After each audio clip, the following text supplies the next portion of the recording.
Αν έχεις κατάλημα και θες να μειώσεις τις προμήθειες από τα OTAs και παράλληλα να αυξήσεις τις κρατήσεις σου στα direct bookings, τότε αυτό το βίντεο είναι για σένα.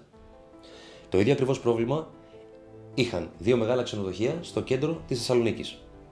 Τι κάναμε?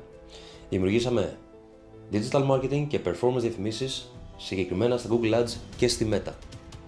Custom target audiences, δηλαδή στόχευση κοινών σε business και leisure, ταξιδιώτες, και δυναμικά creatives με στόχο τις απευθείας κρατήσεις. Το αποτέλεσμα?